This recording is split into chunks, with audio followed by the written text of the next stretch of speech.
और अब हमारे साथ जुड़े हैं केडियानोमिक्स के फाउंडर सुशील केडिया। Sushil ji, good morning. और गुड मॉर्निंग। मंगलवार को आप हमारे साथ आते हैं। पिछले मंगलवार को थोड़ा सा हमारा टेक्निकल दिक्कत हुई, तो हमारा टाइम थोड़ा कम रहा, तो हमने सोचा इस बार थोड़ा उसको कॉम्पनसेट करेंगे। इसके लिए इस बार हमने थोड़ा आपको जल्दी बुलाया और आप आए। बड़ा शानदार फ्रेम लग रहा है वैसे, बाय द वे, पीछे आपके। अब 1000 पॉइंट की रैली तो हो गई लो से। क्या इसने आपकी उस कन्विक्शन को, जो 30,000 का कन्विक्शन है, उसको थोड़ा और स्ट्रांग किया है? और क्या आप इस रैली में बने रहें या फिर एक बार के लिए प्रॉफिट बुक करें यहाँ पर? बड़े खूबसूरत सवाल, बड़ी अच्छी टिप्पणी। तो देखिए, 30,000 की चाल जो है ना, साल भर के अंतराल वाली चाल है। उसको लेके ट्विटर पे भी बहुत सारे लोगों ने हंगामा मचा लिया, बहुत सारे लोगों ने बड़ी क्विजिकल लुक्स हमको दे दी। तो ठीक है, वो उनका नजरिया है। साल भर की दृष्टिकोण सप्ताह टू सप्ताह के ट्रेड से बिल्कुल अलग होती है, घंटे टू घंटे के ट्रेड से बिल्कुल अलग होती है। और आपके दोनों सवाल एक साथ बड़े परिपक्व हैं कि 1000 पॉइंट की रैली आ गई, एक टेक प्रॉफिट किया जाए क्या? अगर पीसीआर कृपया इस चार्ट को दिखाने में मेरी सहायता करें। चार्ट के सहारे आपको कुछ बात बताना चाहूंगा। अब हमने आज सवेरे सवेरे अपने क्लाइंट्स को ये लिखा कि निफ्टी में 22,800 से लेके 22,200 तक की करीब करीब ये जो पॉइंट था यहाँ पर, ये लो 22,360 के नीचे भी चला जाए तो कोई बड़ी बात नहीं है। हमको एक बार 22,250 तक की जगह संभव है, पर इसका मतलब ये नहीं कि हम भविष्यवाणी कर रहे हैं। खतरा इतना कि 22,250 तक भी निफ्टी दब जाए। और हमें लगता है 2 राउंड होंगे ऐसे। एक करंट लेवल्स से घंटे आधे घंटे में जब भी सेल सिग्नल आ जाए दिन के अंत तक, 22,250 तक की जगह है, वो 300 से भी घूम सकता है, 350 से भी। फिर हम वापस 23,000 की तरफ आएंगे। फिर हम एक बार वापस 22,200 तक जाएंगे। अभी तक का चित्र ऐसा है, जब बदलेगा मैं आपको अपडेट कर दूंगा। तो 2 राउंड बाजार यहाँ पे 500-700 पॉइंट की ट्रेडिंग करा सकता है। और ये चार्ट्स के पैटर्न से मैं कह रहा हूं, पर मनोविज्ञान पर अगर आप जाओ अनुज, तो चाहे 26,200 पर भी जब हमने बड़ी कॉल ली थी करेक्शन की, तो छद्म बाजार जो है ना, दोनों तरफ करेगा। जब 26,200 पे बाजार ने छद्म रचा कि सबके दिमाग को ऐसा बना दिया कि किसी को कहीं कोई खतरा नहीं लग रहा है, तो अब बाजार बार बार रह रह के नीचे की ओर डुबकियां लेगा, जिससे कि ऐसा छद्म बन जाए कि हर आदमी को लगे खतरा ही खतरा है और अब हम कुछ कर ही नहीं पाएंगे। तो अगर ये निफ्टी इस तरह से डूबती भी है ट्रेडिंग के लिए अगले 2-3 दिन में, इसका मतलब नहीं कि अब सारे स्टॉक्स बेच दोगे। आज सीडीएसएल में ब्रेकआउट आ गया तो निफ्टी से इंडिपेंडेंट हम उसको लेंगे। ओके, तो चलिए ये अब बिल्कुल। तो एक दूसरा व्यू फिर इसमें तो हमारा जो व्यूअर है वो अब बेसिकली करे क्या? लॉन्ग रहे या लॉन्ग बुक करके एक बार के लिए शॉर्ट हो? मतलब अप्रोच क्या रहेगी अब यहाँ से? एक्शनेबल आइडिया क्या होगा यहाँ से? देखो, हर आदमी के लिए एक्शनेबल आइडियाज अलग है। और हम टीवी पे बैठे, मैं बगल में भी बैठ के एनालिसिस करके दूंगा।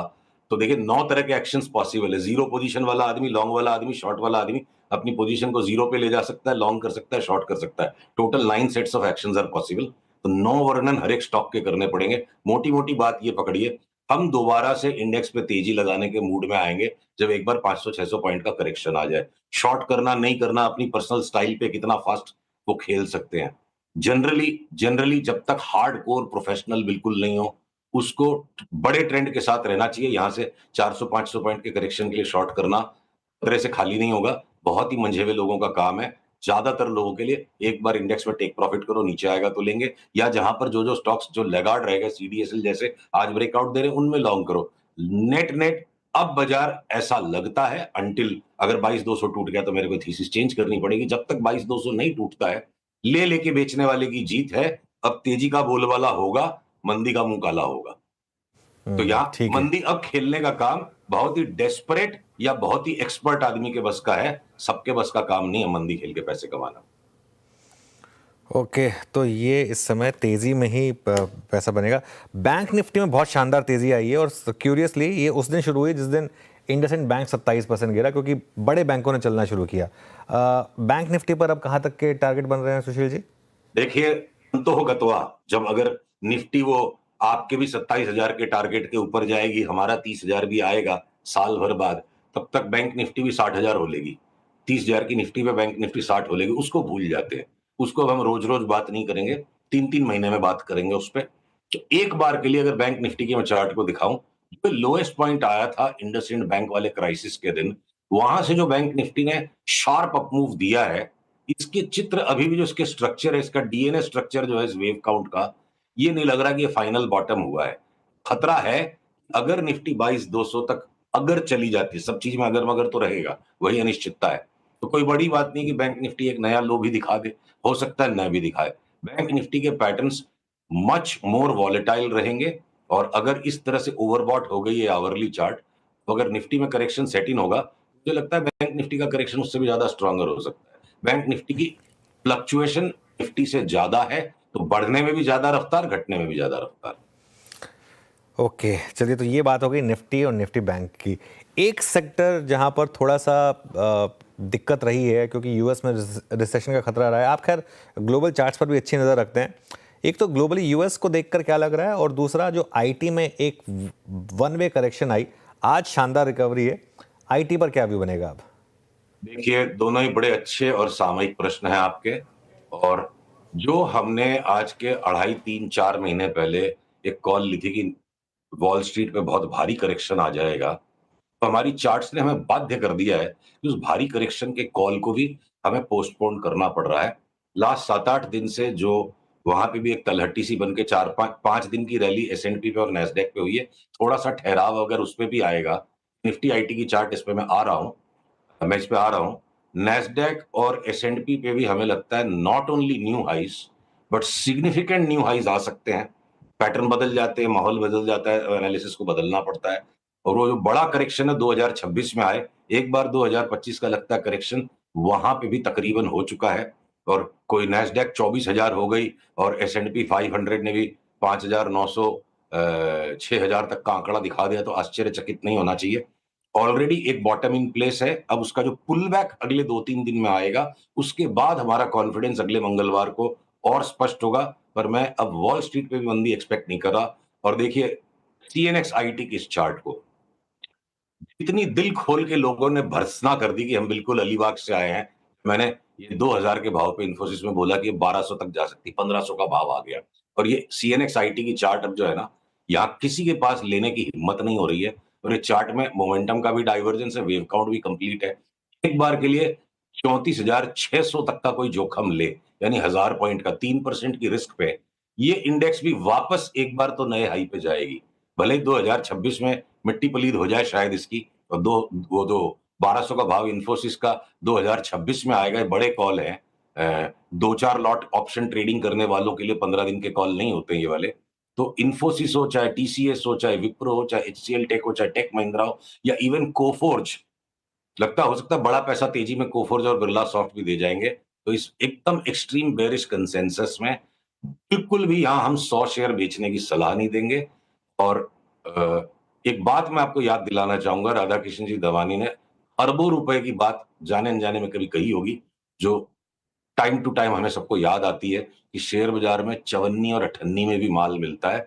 पर जिस दिन वो मिलता है, चवन्नी अठन्नी किसी के पास होती नहीं है, होती है तो खर्च करने की इच्छा नहीं होती है। तो चवन्नी अठन्नी वाले भाव अब सीएनएक्स आईटी के भी हो गए। जो सबसे कमजोर सेक्टर लगता था, उसकी भी मेरे को लगता है जितनी कुटाई संभव थी फिलहाल के लिए वो हो चुकी है। बाई का इंतजार है। आज का जो हाई है इसको क्रॉस करके इसके ऊपर हम कल बंद हो जाते हैं, कल भी अगर हम स्ट्रांग रहते हैं, तो सीएनएक्स आईटी में भले ही 400-500 पॉइंट की निफ्टी में करेक्शन है, एक बार तो आईटी के अंदर में भी बाई ट्रिगर हो जाएगा। वरना 2-3 दिन में निफ्टी के करेक्शन के बाद इनमें बाई आ जाना चाहिए। रुपए का माल चवन्नी में मिलता है, राधा कृष्ण जी ने कहा था। अच्छा, वैसे अलीबाग में क्या दिक्कत है सुशील जी? बहुत अच्छी जगह लगती है मेरे को तो। वैसे शॉर्ट वेकेशन भी फटाफट हो जाता है और जगह भी अच्छी है। सुनाई नहीं पड़ा, आपने क्या कहा, कह रहे हैं? मैं कह रहा हूँ अलीबाग में दिक्कत क्या है वैसे, अगर कोई कहे कि अलीबाग अलीबाग में से आया दिक्कत तो तो? एक मुहावरा है, वैसे तो अलीबाग आज की तारीख में बड़ी संपन्न जगह है। बट हाँ, पुराने समय से कहते हैं ना कि भाई कोई अजीब सी बात कहते, बोला कहाँ से आया, अलीबाग से आया क्या? हाँ। अच्छा, ठीक है, चलिए अब थोड़ी स्टॉक्स की बात हो जाए। ओके। समय है हमारे पास। कुछ स्टॉक्स जो आपके रेडार पर आ रहे हो, एफएनओ स्टॉक्स, कैश स्टॉक्स, जो भी अच्छे लग रहे हो, अगर बताएं तो।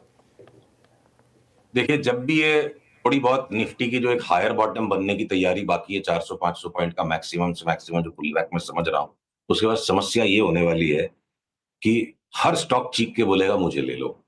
तो हमने क्या सोचा कि जहां पे ऊपर की अपसाइड बहुत ज्यादा है और डाउनसाइड बहुत लिमिटेड है, हम उसी पर फोकस करेंगे। तो इवन मेटल्स के अंदर चलेंगे सारे अगर, पर अगर मेरे को लगता है सेल में, एनटीपीसी में क्या सॉरी एनटीपीसी बोल रहा हूँ, सेल में और एनएमडीसी में, और एनएमडीसी स्टील में अगर पैसे 3 गुना होने की जगह है और डाउनसाइड उसमें उतना ही है जितना बाकी के स्टॉक्स में है, तो मैं टाटा स्टील में दिमाग नहीं लगाऊंगा। बहुत बड़ा रिवॉर्ड टू रिस्क रेशियो हर एक सेक्टर में, जिन जिन स्टॉक्स में हम उनको प्रायोरिटी देंगे शुरू के 3-4 महीने, उसके बाद देखेंगे जब अपॉर्चुनिटीज एग्जॉस्ट होगी। उसी तरह से अगर हिंडाल्को के अंदर ऑलरेडी एक सब्सटेंशियल मूव आ चुका है और वो वापस पुल बैक की तरफ जा रहा है, तो मेरा प्रेफरेंस इस वक्त नैल्को पे होगा। जब भी बाई ट्रेड ग्रैब कर रहा होगा, हिंदुस्तान जिंक पे होगा, हिंदुस्तान कॉपर पे होगा। सीमेंट के स्टॉक्स इस वक्त मिक्स्ड है, उनको हम छोड़ देंगे। ऑटोस और ऑटो कंपोनेंट्स, खासकर टायर के स्टॉक, सीएट टायर, एमआरएफ, ये सब अगर डबल हो जाए तो कोई बड़ी बात नहीं है यहाँ से। और जितना भी ये एलॉन मस्क आ रहे हैं और सारी दुनिया सारी गाड़ियां खरीदना छोड़ के उसको उसको ले लेगी, वो महिंद्रा एंड महिंद्रा में भी जितना करेक्शन होना था हो लिया।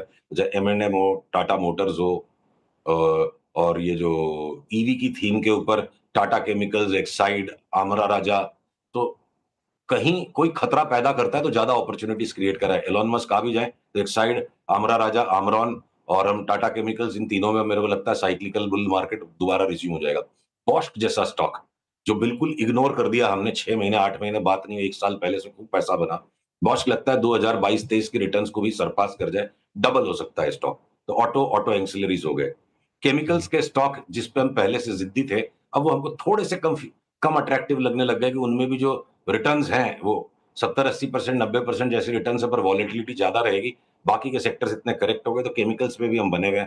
फार्मा में जहां मेरा परहेज था, लार्ज फार्मा से सब्सटेंशियल करेक्शन हो चुका। Sun Pharma, doctor Reddy's new high पे जाने के लिए तैयार है। बाकी के मझोले फार्माज में से जो लेना आप ले लो।